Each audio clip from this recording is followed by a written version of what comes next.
Hey guys, I hope you guys are well today. Just a very quick word. I received this word early this morning as I was getting ready. and I wrote everything down because God gave me the examples to give you guys. And today when I went to church, it was so crazy because my pastor literally talked about something similar. Not exactly the same. He didn't use the exact same examples, but he talked about something similar. And I just love when God does that. It literally just like blows my mind when God does that, right? But I'm going to talk about what God told me, and I'm going to talk about what my pastor said, right? And the link is on my community post. But this morning, God was telling me that our ways are not his ways. Our ways are not his ways. And it's so important to listen to God. It's so important to be obedient because obedience is better than sacrifice. And not only that, there's certain things that we can't see in the long haul that God knows. And God may not tell us everything. He may not tell us everything because sometimes it's not for us to know. And sometimes, he wants us to surrender, to have faith, and he can just lead us into the right direction. Like, we don't always have to know everything, right? And then sometimes it's God knows if he reveals certain things to us, he knows the reaction that we're going to give. Like, he knows our maturity level. Like, are we mature enough to accept this, to understand this? So sometimes God won't tell us everything, and sometimes he won't tell us right then and there. That's why the scripture says you won't understand now, but you'll understand later. As in, like, some things God won't tell us in the moment, but later on he will give us the revelation. Do you see what I'm saying? Like, he will give us the revelation. That's the whole point of a revelation. The whole point of a revelation is like coming to terms and coming to the realization of something.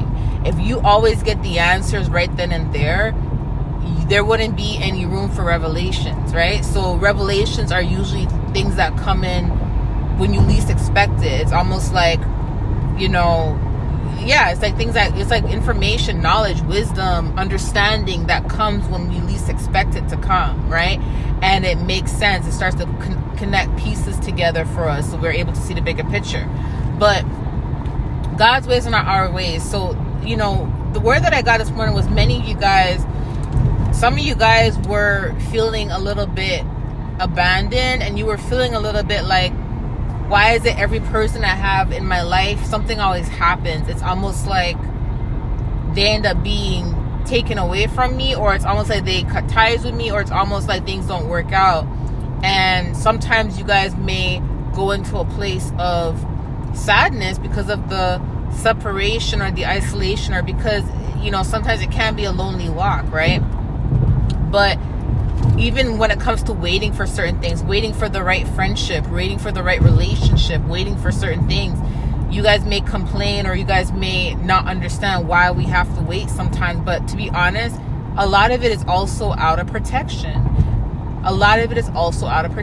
Sometimes when we're rejected, it's not just because of a spirit of rejection. Yeah, the spirit of rejection may be involved. However, God will use what is meant for evil for our good. So if the enemy does something evil, like, send us the rejection spirit, and we end up being rejected, God is going to ensure that the person rejecting us was not for us in the first place, right? So it's almost like we didn't lose anything in the process. We didn't lose anything, right?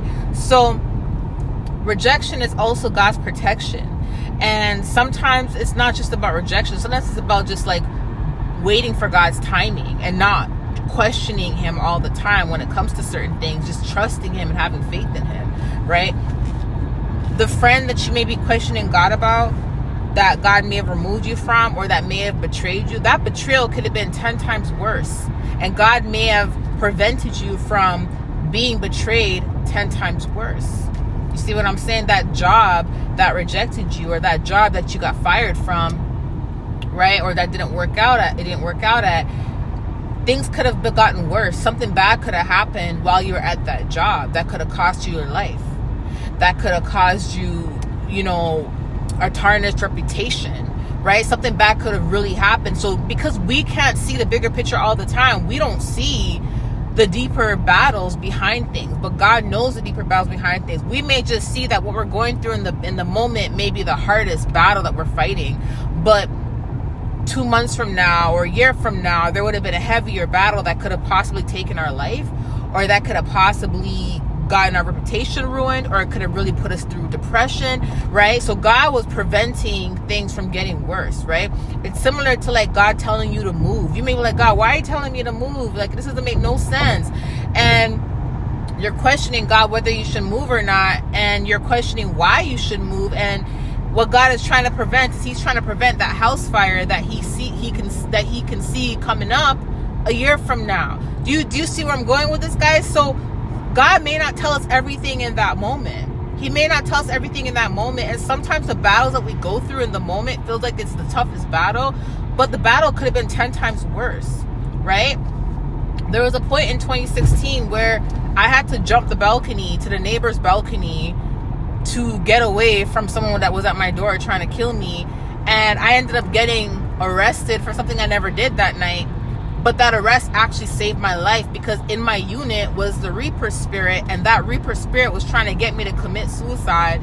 And that was because someone sent me that spirit, and there was heavy witchcraft being done that night. So although in that moment I feel like the toughest battle was me getting arrested for something I didn't do and complaining about it, what I didn't know at that time was that that arrest actually saved my life. And now that I look back at it through revelation, I have that understanding that God actually used that moment of turmoil to actually save me, because the turmoil that was going to come after that, or that would have came other than that, had I not done that, it would have cost me my life. Do you get where I'm going with this? So that man or that woman that you're wanting so bad, that you're like, God, why can't I be with them? God may be preventing you from something permanently damaging your body. God may be preventing you from heartbreak 10 years from now. Do you get where I'm going with this? That man that you're like, God, I want to hurry up and get married. I want to hurry up and be in a relationship. And I want my kingdom wife or kingdom husband to come now, God. Why do I got to keep waiting? That man or wife may not be where they're supposed to be mentally, emotionally, physically, and spiritually. If you are a child of God and God has expectations for you as His child, best believe if that kingdom wife or kingdom husband is wanting to be your partner, best believe God is going to give them specific instructions that they have to comply to in order to be that good wife or good husband, in order to meet God's standards, because God knows that you're His son or you're His daughter, and how you deserve to be treated. So that person may not even be there right now, right? So you may have to end up waiting a little bit longer because that person ain't ready yet, because they don't meet God's expectations. They don't meet God's expectations, right?